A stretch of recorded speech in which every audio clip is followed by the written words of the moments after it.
नमस्कार। आज हम बात कर रहे हैं अनुशासन की, लेकिन शायद उस तरह से नहीं जैसा हम आमतौर पर सोचते हैं, है ना? हाँ, बिल्कुल। अक्सर अनुशासन का नाम सुनते ही सजा या कोई सख्ती वाली बात दिमाग में आती है। सही कहा। पर आज हम शेल्डन होवे की किताब हाउ टू बी डिसिप्लिन के नजरिए से देखेंगे।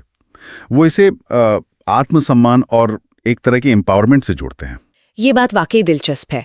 होवे कहते हैं कि अनुशासन कोई ऐसी चीज नहीं है जो हमें जन्म से मिलती है। अच्छा, तो फिर ये एक स्किल है जिसे सीखा जा सकता है। असल में इसका मतलब है अपने रोजमर्रा के छोटे छोटे फैसलों को अपने जो बड़े लंबे समय के लक्ष्य हैं उनसे मिलाना। खासकर तब जब मोटिवेशन थोड़ा कम हो, है ना, वो मुश्किल दिन। हाँ, वो वाले दिन। तो ये सख्ती नहीं बल्कि एक तरह की समझदारी हुई अपने लक्ष्यों की तरफ बढ़ने की। अच्छा, तो फिर शुरुआत कहाँ से करें? शायद लक्ष्यों को ही ठीक से समझने से। बिल्कुल सही पकड़ा। होवे स्मार्ट लक्ष्यों पर बहुत जोर देते हैं। स्मार्ट मतलब? स्पेसिफिक यानी एकदम साफ, मेजरेबल जिसे नापा जा सके, अचीवेबल जो मुमकिन हो, रेलेवेंट आपके लिए जरूरी हो, और टाइम बाउंड यानी समय सीमा के साथ। अच्छा। उनका मानना है कि अगर लक्ष्य धुंधले हो ना तो अक्सर हम नाकाम हो जाते हैं, फिर आत्मसम्मान को चोट पहुंचती है। हाँ, ये तो होता है। स्मार्ट लक्ष्य एक तरह का रोड मैप देते हैं, एक दिशा, तो कोशिश करना ज्यादा सार्थक लगता है। ठीक है, लक्ष्य तो सेट हो गए मान लीजिए, स्मार्ट वाले, पर रोज की जिंदगी में उन्हें उतारना वो असली चुनौती है। हाँ, बिल्कुल। और यहीं पर होवे रूटीन एक प्रभावी दिनचर्या की अहमियत बताते हैं। रूटीन जैसे सुबह जल्दी उठना। हाँ, वो भी हो सकता है। पर सिर्फ वही नहीं, लगातार अच्छी आदतें अपनाने से ना वो आदतें ऑटोमेटिक हो जाती हैं, आपको सोचना नहीं पड़ता। अच्छा। बड़े लक्ष्यों को रोज के छोटे मैनेजेबल कामों में तोड़ना और उन्हें अपने शेड्यूल का हिस्सा बनाना। दिलचस्प बात यह है कि इससे इच्छा शक्ति पर हमारी निर्भरता कम हो जाती है। मतलब काम आदत बन जाता है, रोज की जंग नहीं रहती। बिल्कुल, एक सिस्टम बन जाता है, आप बस उसे फॉलो करते हैं। ये सोचने का अच्छा तरीका है, सिस्टम बनाना, सिर्फ इच्छा शक्ति पर निर्भर न रहना। लेकिन ये सब करने के लिए आजकल समय निकालना ही मुश्किल है। टाइम मैनेजमेंट कैसे फिट होता है इसमें?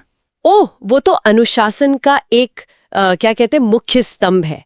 होवे कैलेंडर, प्लानर जैसे टूल्स इस्तेमाल करने की सलाह देती हैं। कामों को प्राथमिकता के हिसाब से बांटना, और हाँ, काम और निजी जीवन में संतुलन बनाना, इस पर भी वो जोर देती हैं। संतुलन, हाँ, वो जरूरी है।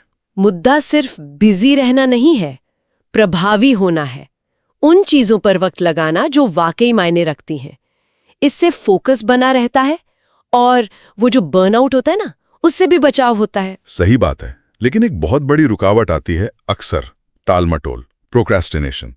हम जानते हैं क्या करना है पर कर नहीं पाते। इसका क्या हल है होवे के पास वाली? हाँ, वही, काम को छोटे छोटे हिस्सों में बांटना। जैसे 25 मिनट फोकस से काम किया, फिर 5 मिनट का ब्रेक। अच्छा। इससे काम उतना भारी नहीं लगता। दूसरा, बड़े कामों को और भी बिल्कुल छोटे हिस्सों में तोड़ देना। और साथ ही वो ये भी कहती हैं कि टालमटोल के पीछे के कारण को समझो। कहीं असफलता का डर तो नहीं, या हर चीज परफेक्ट करने की जिद। हाँ, ये मनोवैज्ञानिक कारण भी होते हैं। बिल्कुल, इन्हें पहचानना जरूरी है। और आत्मनियंत्रण का क्या? आजकल ध्यान भटकाने वाली चीजें इतनी हैं, खासकर ये स्क्रीन्स, फोन। हाँ, आत्मनियंत्रण लंबे समय के फायदे के लिए जो अभी का मजा है उसे रोकना।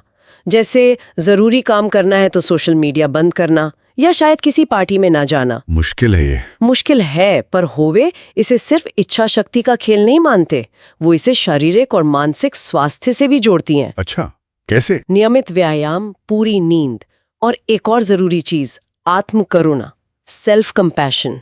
अगर चूक हो जाए तो खुद को कोसना नहीं है, नरमी से वापस ट्रैक पर आना है।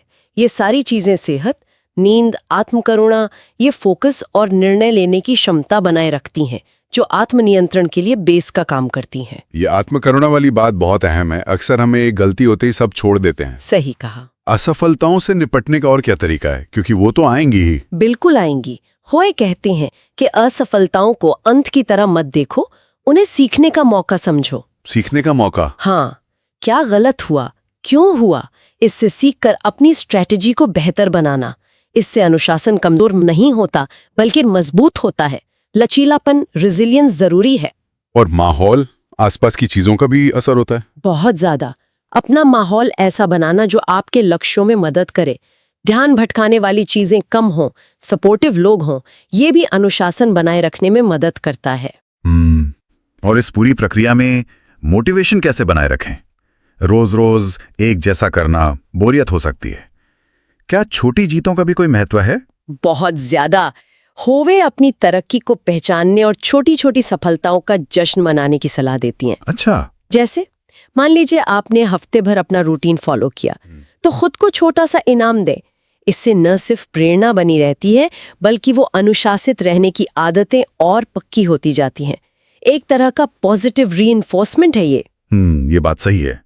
तो कुल मिलाकर शेल्डन होवे के अनुसार अनुशासन कोई सजा नहीं है, नहीं, बिल्कुल नहीं। बल्कि ये खुद का सम्मान करना है। ये स्मार्ट लक्ष्य बनाना, एक अच्छी दिनचर्या अपनाना, समय साधना, टालम टोल से निपटना, सेहत का ध्यान रखना, असफलताओं से सीखना, सही माहौल बनाना और अपनी मेहनत को सराहने का एक मिला जुला अभ्यास है। सही। और सबसे जरूरी बात शायद ये है कि अनुशासन कोई मंजिल नहीं है जहां पहुंचकर रुक जाना है। ये एक सफर है। हाँ, एक लगातार चलने वाली प्रक्रिया। बिल्कुल।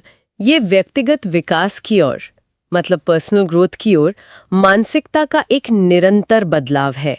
ये सिर्फ कुछ पाने का जरिया नहीं, बल्कि खुद को बेहतर बनाने की एक सतत प्रक्रिया है। बहुत खूब। और जाते जाते हमारे श्रोताओं के लिए सोचने का एक बिंदु छोड़ जाते हैं। क्या अनुशासन का असली मकसद सिर्फ बाहरी सफलता, जैसे कोई लक्ष्य हासिल करना है, या फिर इसका असली मकसद अपने अंदर के प्रतिरोध, अपनी पुरानी आदतों पर महारत हासिल करना है? सोचने वाली बात है।